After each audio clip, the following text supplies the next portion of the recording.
દાહોદ જિલ્લા પોલીસે ગણતરીના દિવસોમાં જ માસૂમ 6 વર્ષીય બાળકીનો હત્યારો આચાર્ય ગોવિંદનાથને ઝડપી પાડ્યો છે। દાહોદ જિલ્લા સહિત સમગ્ર ગુજરાતભરમાં ચકચાર મચાવી દીધી તેવી ઘટના દાહોદના સિંગવડ તાલુકામાંથી સામે આવી હતી, જેમાં 3 દિવસ પહેલા સિંગવડના પીપળિયા ગામે આવેલ પ્રાથમિક શાળામાંથી ધોરણ 1માં અભ્યાસ કરી માસૂમ 7 વર્ષીય બાળકીનો મૃતદેહ પ્રાથમિક શાળામાંથી સાંજના 6 વાગ્યાના આસપાસ મળી આવ્યો હતો। આ મામલે પોલીસે પોસ્ટમોર્ટમ રિપોર્ટના આધારે બાળકીનું મોત દબાવી મોતને ઘાત ઉતારી હોવાનું સામે આવતા પોલીસે હત્યાનો ગુનો નોંધીને તપાસ શરૂ કરી હતી, જેમાં દાહોદ એલસીબી પોલીસ સહિતની ટીમે જુદી ટીમો બનાવી શાળામાં તપાસ હાથ ધરી હતી। સાથે ડોગ સ્ક્વોડ દ્વારા ઝીણવટપૂર્વક તપાસ હાથ ધરવામાં આવી હતી। મૃતક બાળકીની માતા દ્વારા પોતાની પુત્રીને શાળાના આચાર્ય ગોવિંદ સાથે તેની 4 વ્હીલ ગાડીમાં શાળાએ જવા તે દિવસે મોકલી હતી। આ અંગેની જાણ પોલીસને થતાં જ પોલીસે આચાર્યની તેમજ શાળાના શિક્ષકોની પૂછપરછ કરતા પ્રથમ તબક્કે આચાર્ય ગોવિંદે જણાવ્યું હતું કે બાળકીને હું મારી ગાડીમાં બેસાડીને શાળામાં લાવેલ હતો, પરંતુ ત્યારબાદ ગાડીમાંથી ઉતરી કઈ બાજુ ગયેલ તેની પોતાને ખબર નથી અને હું મારી રોજિંદી કામગીરીમાં લાગી ગયો હતો અને શાળા છૂટ્યા બાદ મારા ઘરે જતો રહ્યો હતો, તેમ આચાર્ય ગોવિંદે ધોંગ કરી પોલીસને ગેરમાર્ગે દોરી હતી। પણ દાહોદ જિલ્લા પોલીસની ટીમ સતર્ક બની તેની વાતને ગળે ન ઉતારતા અને પોલીસે તેને મોબાઈલ ફોનનું ટેકનિકલ એનાલિસિસ કરતા, જેમાં બાળકીને જે સ્થળેથી બેસાડેલ ત્યાંથી શાળામાં આવવા માટે લાગતા રોજિંદા સમય કરતાં બનાવના દિવસે વધારે સમય લાગ્યો હતો, તેમજ કોલ રેકોર્ડ મારા આચાર્યની ઊંડાણપૂર્વક કામગીરી કરતા કાતિલ આચાર્ય પોલીસની પૂછપરછમાં ભાંગી પડ્યો હતો અને આખરે તેણે કબૂલ કર્યું હતું। પોલીસે આચાર્ય વિરુદ્ધ ગુનો નોંધીને કાયદેસરની કાર્યવાહીનો ધમધમાટ શરૂ કર્યો છે। મૃતદેહ મળવાનો મામલો આવ્યો હતો, તેની જે બાળકીની હત્યા કરી હોવાનો ખુલાસો જે છે સામે આવે છે। દાહોદ જિલ્લા પોલીસ વડા દ્વારા તેનો ખુલાસો કરવામાં આવ્યો છે। આપણે જિલ્લા પોલીસ વડા જોડે વાત કરીશું। સાહેબ, શું હકીકત હતી? સર, જે ધોરણી પ્રાથમિક શાળાની અંદર 6 વર્ષીય બાળકીની હત્યાનો મામલો જે છે સામે આવ્યો હતો, તેને શું મોટો ખુલાસો? આ હત્યા જે છે એ બાળકીના શાળાના આચાર્ય ગોવિંદભાઈ નટ દ્વારા કરવામાં આવેલ હોવાનું અમારું ડિટેક્શન આવેલું છે। સમગ્ર બનાવની હકીકત જે બાળકીનું લાશ મળી અને પોસ્ટમોર્ટમ કરાવ્યું નથી આપ વિદિત છો, એમાં સ્મોધરિંગના કારણે બાળકીનું મૃત્યુ થયેલું, મતલબ એનો શ્વાસ રૂંધી લીધેલો।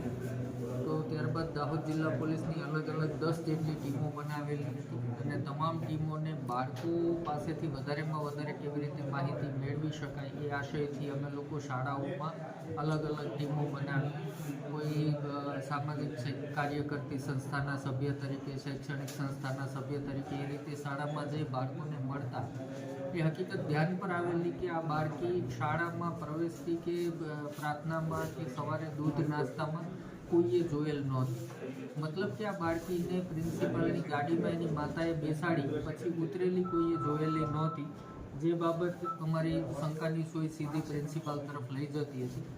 શરૂઆતમાં પ્રિન્સિપાલે પોલીસને ગેરમાર્ગે દોરવાનો પ્રયત્ન કરેલો કે મેં તો ઉતારી દીધી હતી, પછી મને ખબર નથી કોની સાથે ગઈ વગેરે, પરંતુ પ્રિન્સિપાલના ફોનનું ટેકનિકલ એનાલિસિસ કરતાં અને ખાસ કરીને ગૂગલ ટાઈમલાઈન એનાલિસિસ કરતાં એની વાત સાથે કોઈ મેચ થતું નહોતું અને જેના આધારે સમગ્ર એરિયાનું ગૂગલ એનાલિટિક્સ કરી અને ટાઈમ ફ્રેમને મેચ કરતાં અમને સાહેદો પણ પ્રાપ્ત થયા અને જેમાં સ્પષ્ટપણે એ બાબત પ્રિન્સિપાલે પણ કબૂલી કે છોકરી રસ્તામાં દુષ્કર્મનો પ્રયત્ન કરવામાં આવેલો, જેના કારણેથી છોકરીએ બૂમાબૂમ કરતાં કોઈ અવાજ ન સાંભળી શકે એના માટે એનું મોઢું દાબી દેવામાં આવેલું, જે દરમિયાન એનો શ્વાસ રૂંધાઈ જવાથી એ મરણ ગયેલ અથવા તો બેભાન થઈ ગયેલ, માટે પ્રિન્સિપાલે એની બોડીને ગાડીની પાછલી સીટમાં સુવડાવી શાળામાં જઈ ગાડી લોક કરીને મૂકી દીધેલી। સવારે 10:30ની આજુબાજુમાં સાંજે 5 વાગ્યે શાળા છૂટે ત્યારે બધા જ બાળકોને શાળામાંથી મોકલી દેવામાં આવેલા અને ત્યારબાદ પ્રિન્સિપાલ દ્વારા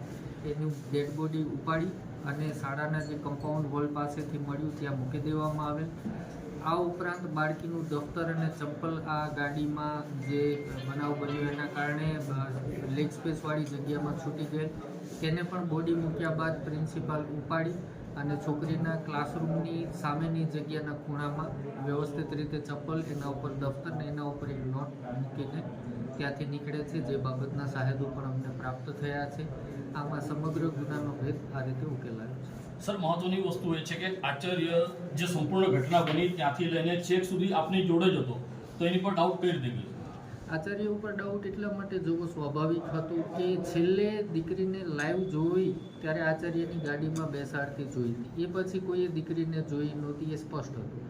બીજું, એ પોલીસ સ્ટેટમેન્ટમાં જણાવતા હતા કે મેં 5 વાગે શાળા છોડી દીધી, પરંતુ એમની ગૂગલ ટાઈમલાઈન અલગ બોલતી હતી કે એમને 6:30 વાગ્યાની આજુબાજુમાં છોડી.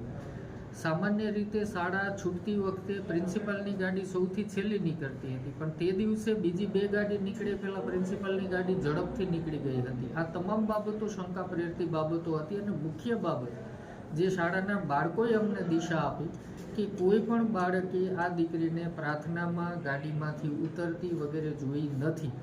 શાળાનું કમ્પાઉન્ડ માત્ર 20x20નું છે અને એમાં આશરે 100 જેટલા બાળકો હોય તો કોઈએ ને કોઈએ તો જોઈ હોય, જે કોઈએ જોઈ નહોતી, એટલે એ પહેલી શંકાનું વિષય હતો.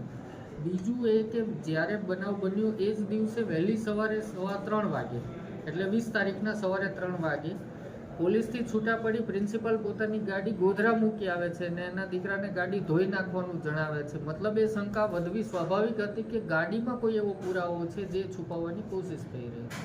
એટલે બાળકી જોડે ગાડીમાં દુષ્કર્મનો પ્રયાસ કરવામાં આવ્યો એવું બી છે.